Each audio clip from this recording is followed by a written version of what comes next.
굳이 필요 없으신 분은 안 봐도 됩니다. 머리가 좋으시다고 제가 생각을 하고 한 번만 들어도 자신을 잃어버리지 않는다는 게 자신감 그거 있으니까 괜찮습니다. 저번 주 우리가 같이 나누었던 몇 가지만 좀 다시 확인을 하고 복습을 해보도록 하겠습니다. 주자는 다니엘입니다. 다니엘의 이름에 들었던 주관자 혹은 재판장이라는 것을 가지고 있습니다. 하나님은 나의 주관자이시기 때문에 그 당시에 왕이었던 다리오가 주관자가 아니고 하나님이 주관자였기 때문에 그는 사자굴에 들어갈 수 있었고, 다니엘의 세 친구는 하나님이 주관자였기 때문에 왕에게 말할 필요도 없을 뿐만 아니라 하나님께서 구해 주실 것이 주관자이기 때문에 중문불에도 들어갈 수 있었다. 그리고 두 번째 연대는 주전 534년입니다. 계시록이나 다니엘서 혹은 종말론에 대해서 보통 이야기하고 있는 두 가지의 내용이 있습니다.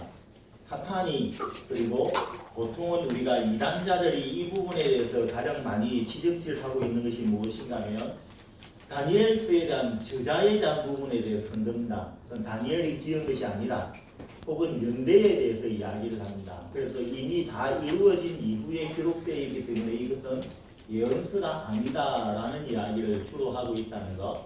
그래서 연대가 534년이었다는 것을 우리가 반드시 기억을 해야만 합니다.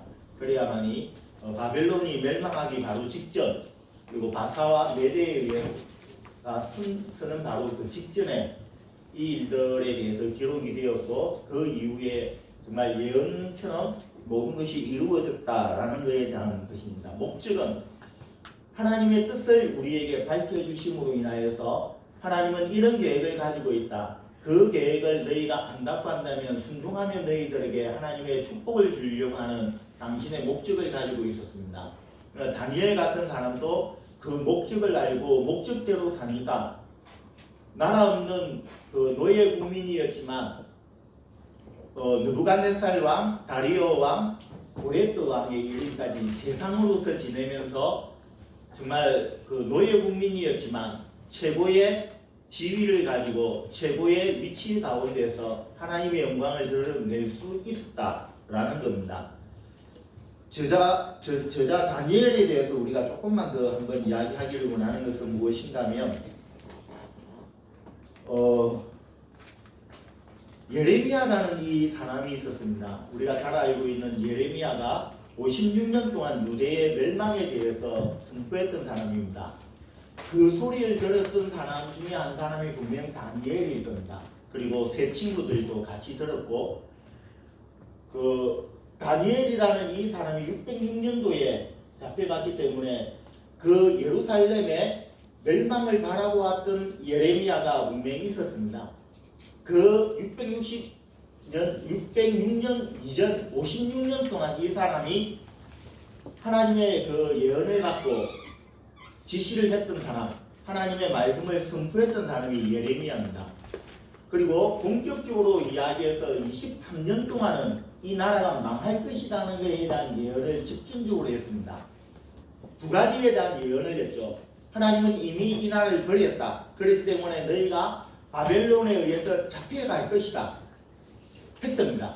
잡혀갈 것이다. 나라는 망하고 너희들은 잡혀간다.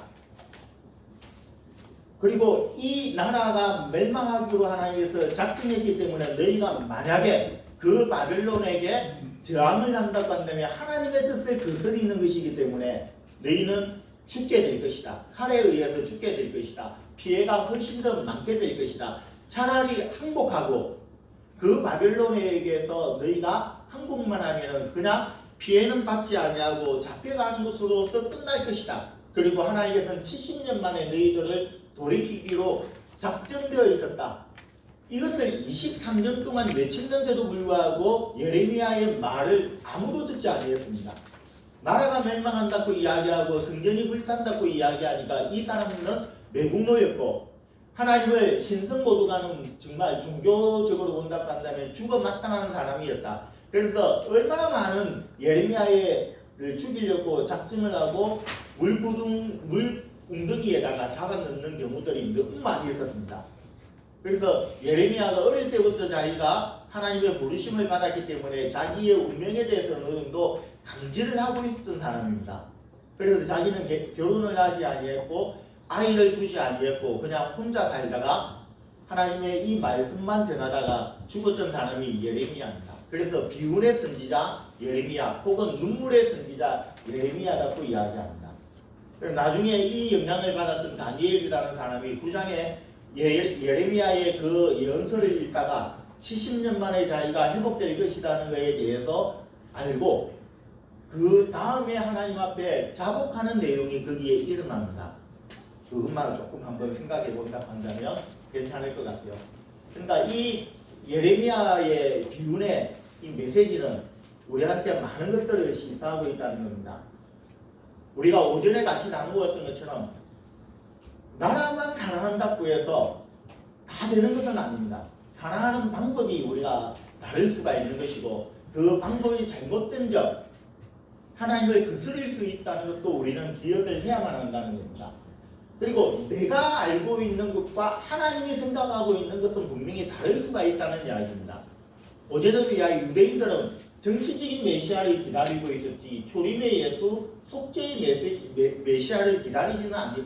이런 어떤 상충으로 인하여서 예수가 이 세상에 와서 정말 하나님의 놀라운 메시지를 전하고 놀라운 기적적인 역사들을 행했는데도 불구하고 그를 십자가에 못 박는 불운을 겪는 것이 바로 이스라엘이었다는 것. 그리고 우리는 기억을 해야만 합니다. 아까 이야기한 다니엘이라는 그 목적이 무엇인가? 하나님의 뜻은 이렇다. 그 뜻을 알고 너희가 행하면 하나님께서 복을 줄 것이라는 것을 이야기하는데 그것을 우리가 잘못 안 점, 안난 마음이 좋고 그 사람이 신앙이 좋은 것처럼 보이지만 우리도 모르는 사이에 하나님을 거역할 수 있다는 겁니다. 이게 참 어려워요. 정말 어려운 하나의 숙제입니다. 하나님께서 우리에게 당신의 그 뜻을 보여주시고 우리는 성경을 읽으면서 뜻을 깨달아 그 뜻대로 행하지 아니하면은 이런 어떤 내용의 잘못된 일들은 나의 의도와는 상관이 없이 얼마든지 우리에게 일어날 수 있다. 예레미야 역시 마찬가지였습니다. 그는 하나님의 일을 하고 있었는데 이것을 알지 못하고 있는 이스라엘 백성들은 그를 죽이려고 작정하고 덤비고 엄청나게 많은 괴롭힘을 당했습니다. 심지어는 이 예레미야가 이런 고백도 하거든요. 하나님이여 보시옵소서. 나의 모든 국민들은 나를 죽이려고 하고 나의 가장 친한 친구들도 내가 사랑하기를 지금 나의 목전에서 기다리고 있나이다. 아, 나쁜 놈들이죠. 자기들이 회개하고 돌이키고 하나님의 뜻에 쓰면 되는데 예레미야가 타락하기를 기다리고 있다는 것. 이는 괘씸한 어떤 일들이 얼마든지 우리에게 일어날 수 있다는 겁니다. 그리고 우리가 1절과 2절의 저번 주에 같이 나누었습니다. 1장 전체의 내용은 2페이지에 보시면 전체의 내용은 무엇인가 하면 1페이지의 전체의 내용은 다니엘의 성결한 믿음입니다. 1장 전체가 다니엘은 자기의 성결을 위해서 어떤 일들을 했는가에 대해서 보여주고 있는 것이 1장의 전체적인 내용입니다. 첫 번째는 바벨론에 의해서 포로로 잡혀간다는 것에 대해서 1절과 2절에서 우리가 저번 주에 같이 나누었습니다. 그때가 언젠가 하면 여호와김 3년 때 기원으로 본다고 하면 기원전 606년도에 이 사람이 잡혀가게 되었습니다. 그리고 그 바벨론의 왕은 느부갓네살 왕이라는 것에 대해서 1절에서 이야기를 하고 그리고 한 가지 왕족과 귀족들 중에 몇 사람이 그리고 성경의 기명들이 신하에 있는 바벨론의 신전으로 옮겨졌다라는 것에 대해서 이야기를 해주고 있는 것이 1절과 2절에 있는 이야기입니다. 여기서 우리는 한 가지 기억을 해야 되는 것이 무엇인가 하면 이 이야기입니다. 하나님의 성전에 있는 하나님을 섬기는 보통 우리가 구약에서 이야기하고 있는 성전의 모든 기구들이 우리는 성물이라고 이야기합니다. 신약시대에는 그런 성물이라는 개념을 이야기하지 않습니다만 구약에는 성물이라고 이야기합니다. 왜냐하면 그릇 하나하나 물건 하나하나들이 예수를 상징하게 되고 우리가 신앙생활을 어떻게 해야 되는가에 대한 상징적인 내용을 가지고 있기 때문에 성물이라고 이야기합니다. 하나님의 거룩한 물건이었던 이 성물은 일반 사람들은 만질 수가 없게 되어 있습니다. 그래서 레위 사람의 세 가족이 이것을 정당하게 하나님께서 만들고 그 사람들 외에는 함부로 그것을 만지지 못하도록 할 정도로 거룩하게 구별되어 있었습니다. 근데 나라가 망하니까 이방의 이 사람들이 와서 그것을 가지고 가도 어떤 일들이 일어나지 아니했다는 거. 왜? 하나님의 영광이 이미 떠나 있기 때문에. 하나님이 계실 때 이 모든 것들이 성물이었고, 하나님이 계실 때 이 이스라엘 백성들은 축복의 백성이었지만, 하나님이 이미 떠난 백성은 아무것도 아니며, 하나님이 영광이 떠난 이 성물은 아무것도 아니고 그냥 밥그릇에 불과하다는 것. 이것을 우리가 먼저 한번 기억을 해야만 한다는 겁니다. 기가 막힌 것은 이 두 번째 이야기입니다. 아담과 하와를 하나님께서 만드시고 그에게 하나님께서 말씀하셨습니다. 땅을 충만케 하고 다스리고 정복하고. 하나님은 이 세상의 모든 다스리는 것을 인생에게 주었다는 거죠. 근데 사탄, 곧 뱀의 모습으로 와서 그 하와를 꼬심으로 인하여서 먹음직하고 모함직하고 지혜롭게 할 만큼 탐스러웠던 그 마음에 이끌려서 하나님께 범죄함으로 인하여서 하나님께서 이 세상을 다스릴 수 있는 권세가 누구에게 넘어가는가 하면 뱀에게 넘어간다는 겁니다. 사탄에게 넘어간다는 이야기입니다. 그래서 마태복음 4장에 보시면 네가 나에게 절을 해라. 그러면 내가 천하 만국을 다스릴 수 있는 권세를 주겠다. 원래 인간이 가지는 그 권세가 인간의 타락으로 인하여서 그 권세가 사탄에게 넘어갔다는 것. 오늘 이 내용도 마찬가지입니다. 하나님은 이스라엘 백성들을 선택할 때 하나님은 아브라함에게 이야기를 복의 근원이 될 것이다. 너로 말미암아 복을 받을 것이고 너를 저주한 자를 저주할 것이다.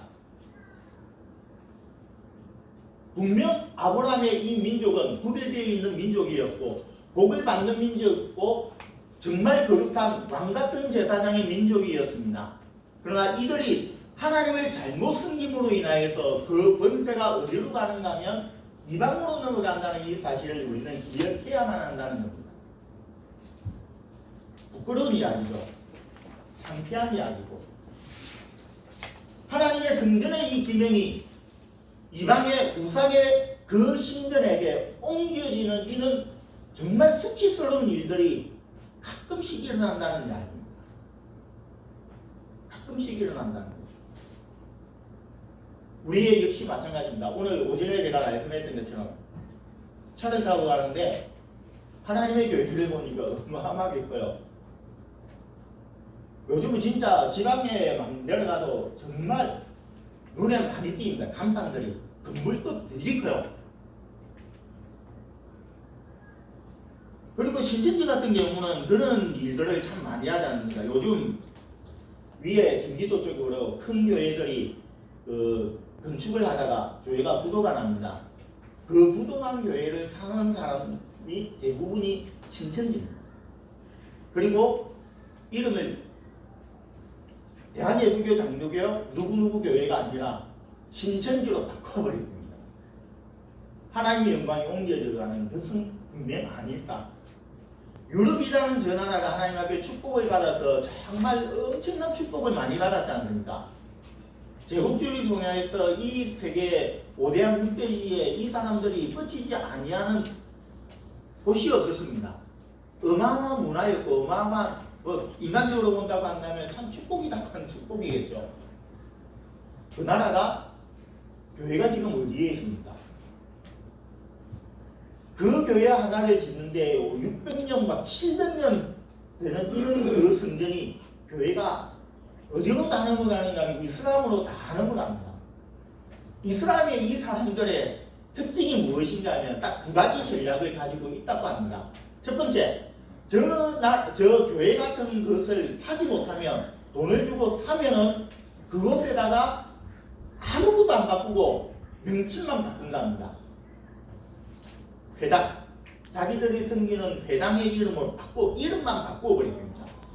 만약에 저 교회를 사지 못한다고 한다면 그 교회의 바로 앞에 큰 회당을 지어버린답니다. 그것보다 더 큰 회당을, 돈은 많으니까 5달러라는 게 있지 않습니까? 그래서 저들이 섬기고 있는 여호와 하나님보다 우리가 섬기고 있는 그 신이 훨씬 더 크다는 이야기입니다. 그렇게 자기들은 정복이라는 그 개념을 그런 식으로 만들어가고 있습니다. 이 이야기죠. 하나님의 축복은 우리에게 분명히 있습니다. 하나님의 특권이라는 건 분명히 우리에게 있습니다. 내가 하나님을 잘못 섬긴다고 한다면 이 특권은 내가 누리지도 못하고 어떤 누군가의 악한 사람들에 의해서, 사탄에 의해서 넘어갈 수밖에 없는 이런 어떤 모습들이 거기에 있었다는 것. 이것이 우리가 2절 저번 주까지 우리가 함께 나누었던 이야기들입니다.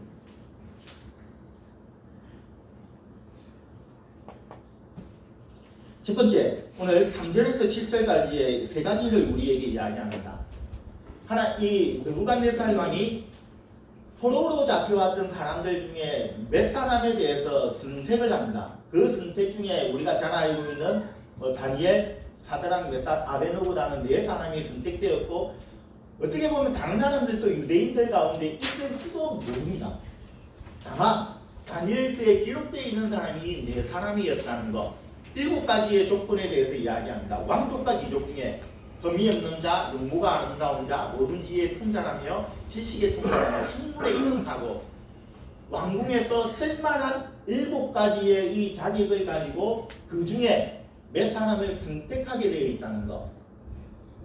어떻게 보면 좀 까다로운, 어떻게 보면 좀 준비되어 있는, 여러분, 기회라는 것은 내가 아무것도 준비되어 있지 않는 상태에서 우리에게 그냥 주어지는 것은 결단코 아닙니다.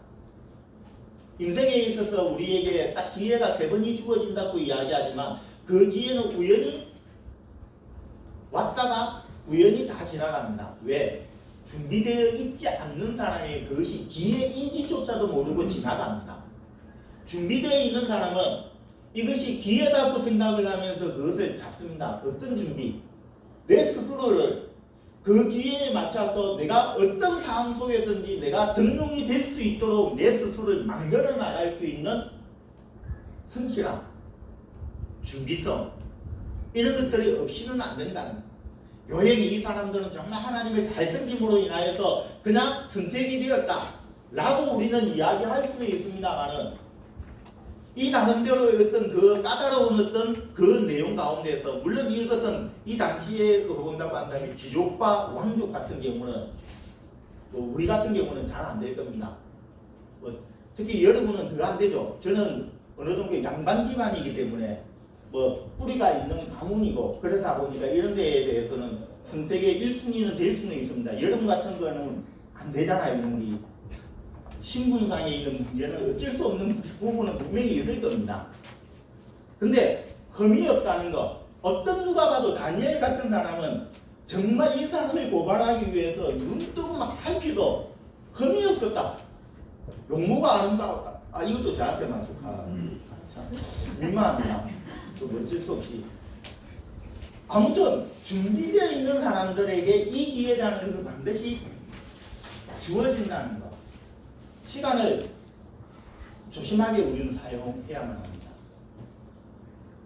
이번에 코로나라는 이 내용을 우리가 쭉 살펴보면서 여러분 어떻게 지냈는지는 제가 정확하게 모르겠어요. 처음엔 좀 답답했고 두 번째는 너무 좋았습니다.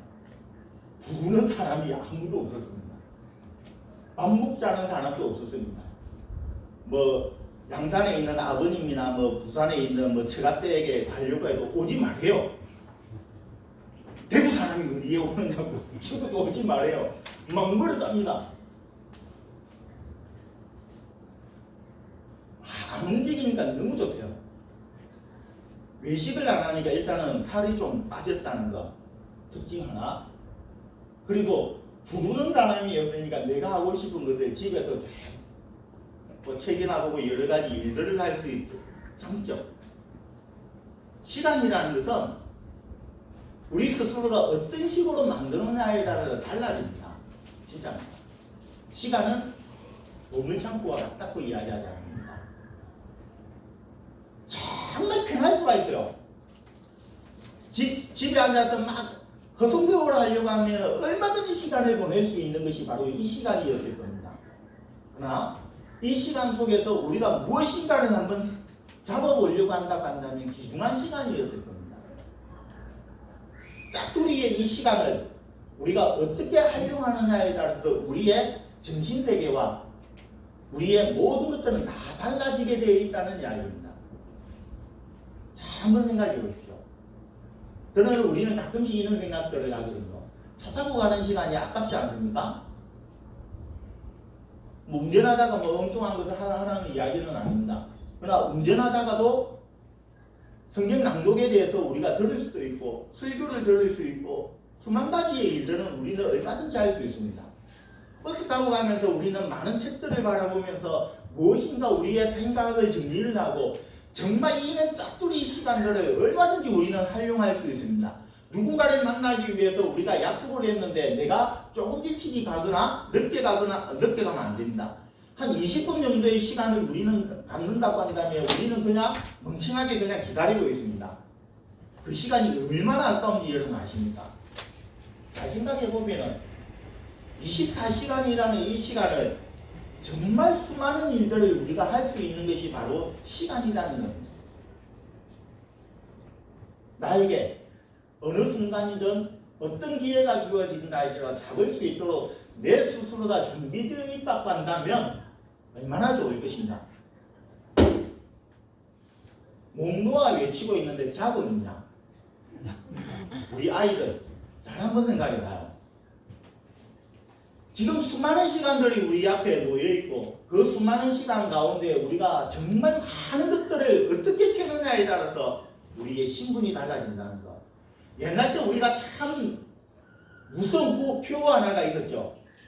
오늘 졸지 아니하고 네가 공부를 한다고 한다면 너희의 부인의 얼굴이 달라진다는 거. 마음에 정말 와닿는. 그래서 항상 제가 생각합니다. 그때 조금만 더 열심히 공부를 할 거예요.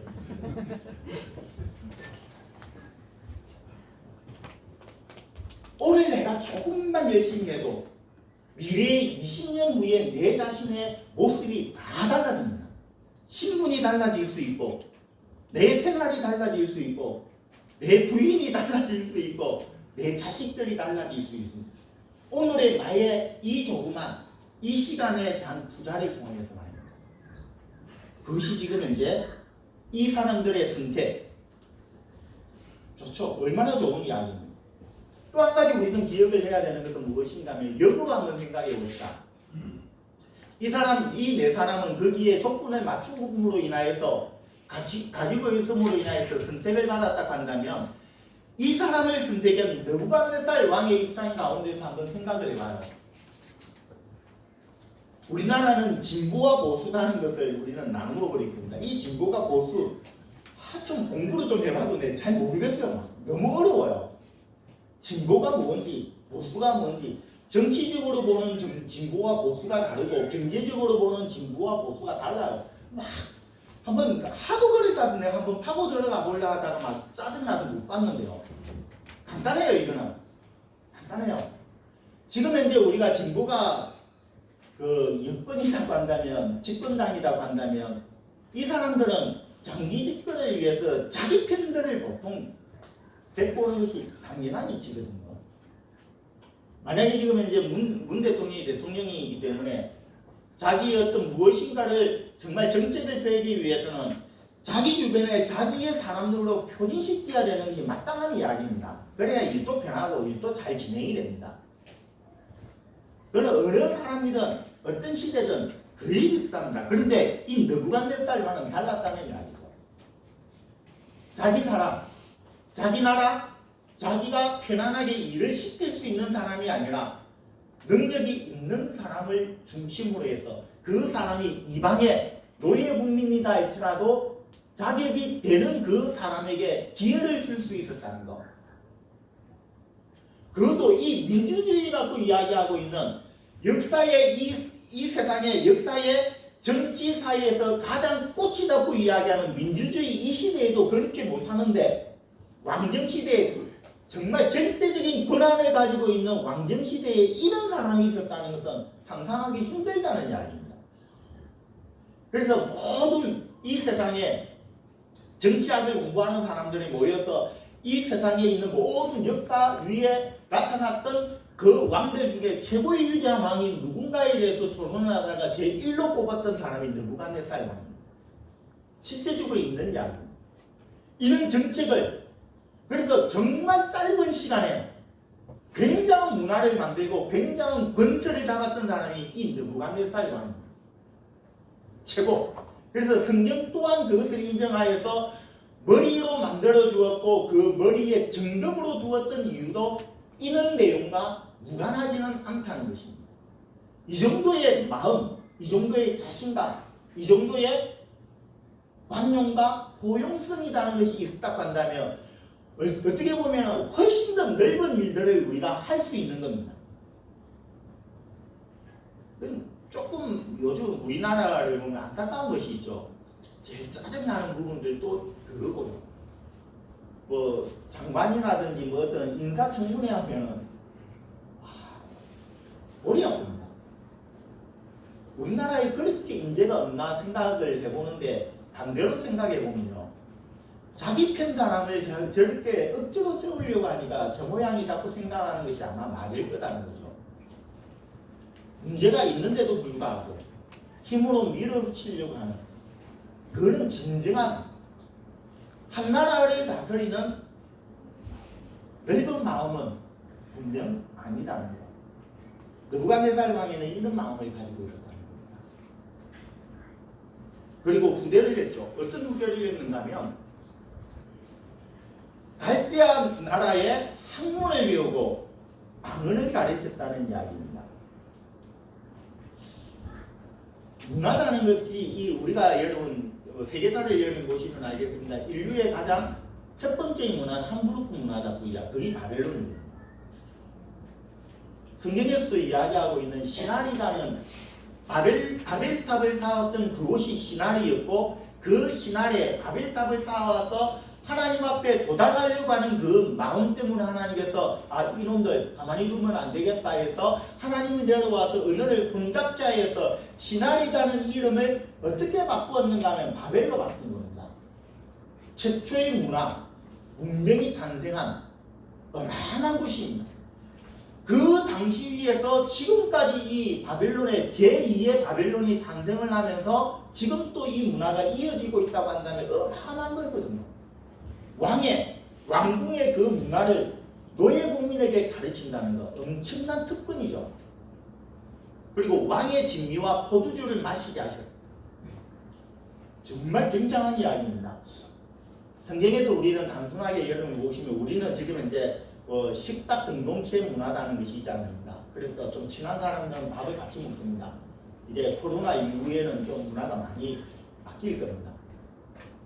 숟가락을 좀 같이 나누는 것도 국물 문화도 조금씩 사라질 것입니다. 아마 개인 문화, 식주로 아마 바뀔 겁니다. 분명.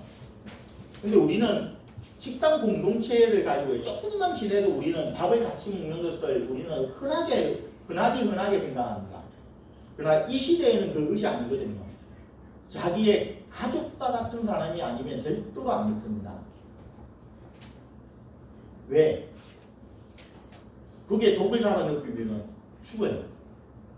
무슨 시대입니다. 그래서 느헤미야라는 그 사람이지 않습니까? 느헤미야 왕이라는 이 사람이 술을 맡은 장관입니다. 술 맡은 장관이라고 한다면 우리는 지금 이제 뱃소리 절대로 아닙니다.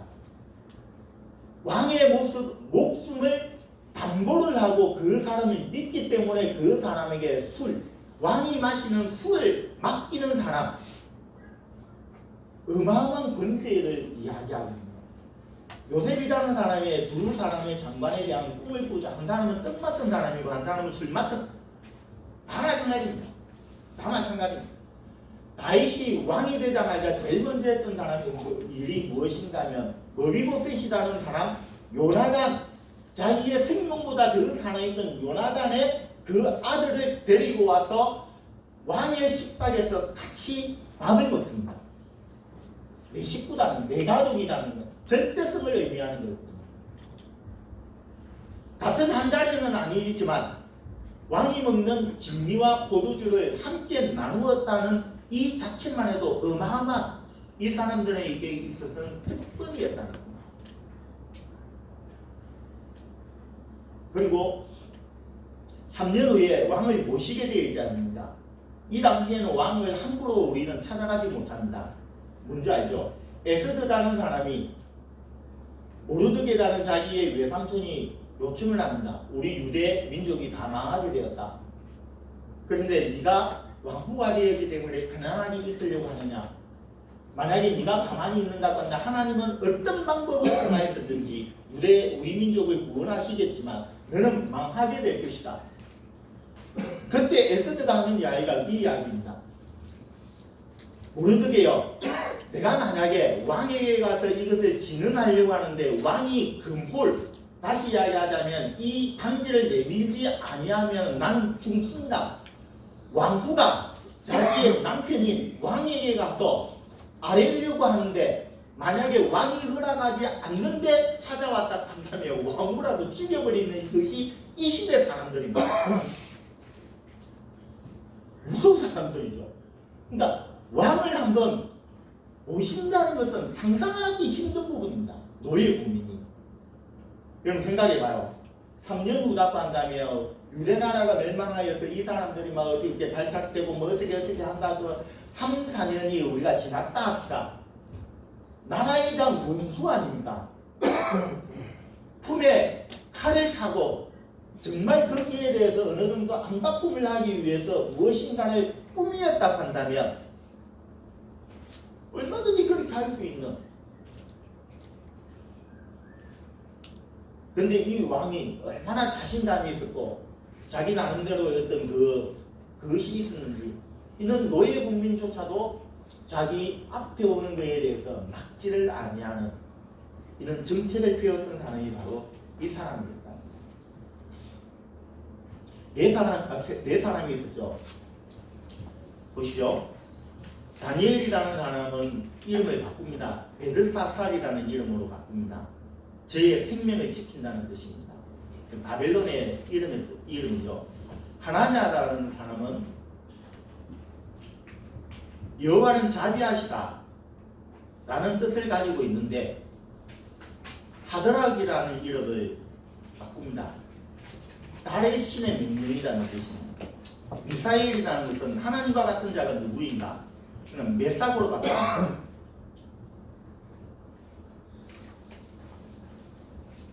누구인가? 라는 뜻을 가지고 있습니다. 아사라라는 뜻은 여호와께서 도우신다는 뜻을 가지고 있지만 아벤느고라는 뜻은 종이라는 이름으로 바꿉니다. 이 참 재미난 이야기죠. 왜 멀쩡하게 있는 이름을 바꾸는가? 성경에는 이름을 바꾸는 경우들이 참 많이 있습니다. 아브라함을 아브라함으로 바꿉니다. 하나님께서 바꿀 때에는 거기에 대한 축복에 대한 개념을 가지고 있습니다. 그런데 이 사람 네 사람을 바벨론의 이름으로 바꾼다는 것은 무엇인가? 히브리의 사상을 바벨론의 사상으로 만들기 위한 목적을 가지고 있습니다. 창시개명이라는 것이 우리나라 일제시대 때도 분명히 있었지 않습니까? 일본 사람의 이름으로 만듭니다. 우리의 문화, 정신문화까지도 뽑아버리기 위해서 이름을 바꾸고 의복을 바꾸고 전체를 다 바꾸려고 하는 그 이유는 우리를 일본화시키기 위한 목적을 가지고 있다는 이야기입니다. 그런데 참 재미난 것은 무엇인가 하면요, 다음 주에 우리가 함께 나누겠습니다만 왕의 진미는 이 네 사람이 거부를 합니다. 왜? 다음 주에 제가 말씀을 드릴 겁니다. 근데 자기의 이름들을 바꾸는 데에서는 거부를 하지 않습니다. 왜? 모르죠. 정확하게 성경은 우리에게 왜 그렇게 이야기를 하는지는 알 수는 없습니다.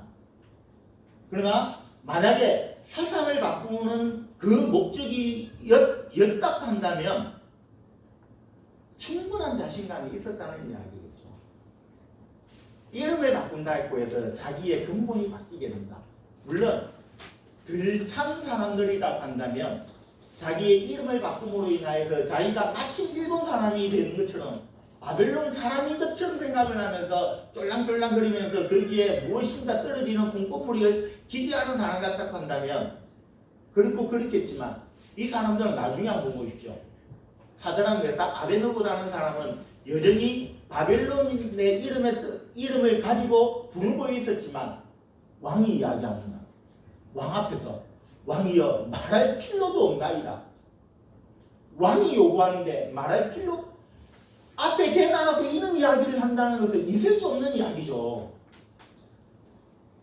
이름을 바꾼다고 해서 자기의 신앙과 자기의 근본적인 뿌리를 바꾼다는 건 말도 안 되는 일. 충분히 가능했다는 이야기죠. 충분히. 근데 이 다니엘이라는 사람은 좀 약간 조금 그래요. 여기에서 한번 오죠. 느부갓네살 앞에 쓰려고 할 때 이 사람의 이름을 베들사살이라는 이름으로 한번 놓습니다. 그 이후에는 다 다니엘이라는 이름을 놔요. 자기가 기록을 해서 그런지는 모릅니다만 하여튼 자기 이름이 계속 나옵니다. 근데 사드락 메삭 아벤느고도 바빌론의 이름으로 계속 나와요. 이거는 제 개인의 생각입니다. 제 개인의 생각입니다. 옛날 때부터 제가 굉장히 많이 한번 고민을 했던 적이 있었어요. 쓸데없는 게 생각입니다. 쓸데없는 생각입니다. 1장에서 이 네 사람은 함께 있었습니다. 꿈을 해석할 때에도 네 사람이 함께 있었습니다. 그 이후에 이 네 사람이 함께 있었던 적은 없습니다. 기록적으로 본다고 한다면. 그래서 제가 참 궁금했던 것은 무엇인가면 사드락 메삭 아벤느고가 그 금식장에서 절을 해야 되는 그 상황 속에서 가장 가까운 곳에서 왕을 섬겼던 이 다니엘이라는 이 사람은 그때 어디에 가가 있었을까? 하나님을 예반했겠나? 그거는 절대로 아니잖아요. 그래서 참 쓸데없는 생각들을 참 많이 했더랬었습니다. 저는 그런 생각을 좀 가져요. 모르겠습니다. 이거는 만구 제 생각이니까 여러분 그냥 한번 지나가면서 듣기만 하시고 마음에 생각은 하지 마십시오. 전도서를 보면은 이런 이야기가 있습니다. 두 사람이 모이면 따뜻하게 하더니와 세 사람이 모이면 끊을 수가 없다고 되어 있습니다. 만약에 그 말씀을 중심으로 해서 만약에 한번 이런 생각을 내가 한번 감히 한번 해봤거든요. 사드락 메삭 아벤느고라는 사람이 각각 개인이 떨어져 있었다 한다면 각각 개인이 이 느부갓네살 왕 앞에 섰다고 한다면 이 세 사람의 신앙을 바로 지킬 수 있습니까? 물론 알 수는 없습니다만 저는 안 된다고 봅니다. 그래서 항상 세 사람은 붙여놓으셨고 그 세 사람이 있었기에 서로가 힘이 됨으로 인하여서 자기의 신앙을 지킬 수 있는 정도의 사람이었을 것이라고 저는 생각을 합니다. 다니엘 한번 보십시오. 나중에는 혼자 당합니다. 사자의 굴에 들어갈 때에도 혼자였고 두려움이 없었습니다. 어떤 상황 속이었는지 그 다니엘은 혼자서 모든 것을 다 할 수 있는 사람. 이런 하나의 측면을 본다고 한다면 믿음의 동기라는 것이 우리에게는 얼마나 소중한 것인가. 나 혼자는 넘어질 수 있지만 서로가 서로에게 힘이 되어주고 기도의 동기가 되어준다고 한다면 정말 7배나 더 뜨거운 천국불도 우리가 이길 수 있는 용기와 힘을 가질 수 있다는 이야기입니다. 같이 도움이 되면. 그러나 정말 우리가 기대하고 하나님께 기도하고 말해야 되는 것은 무엇인가면 나 혼자 이 세상에 선다 할지라도 세상이 나를 다 등지고 나에게 원수시하고 나를 죽인다 할지라도 다니엘과 같이 세상을 향해서 나 혼자 설 수 있는 신앙 가능하겠습니까?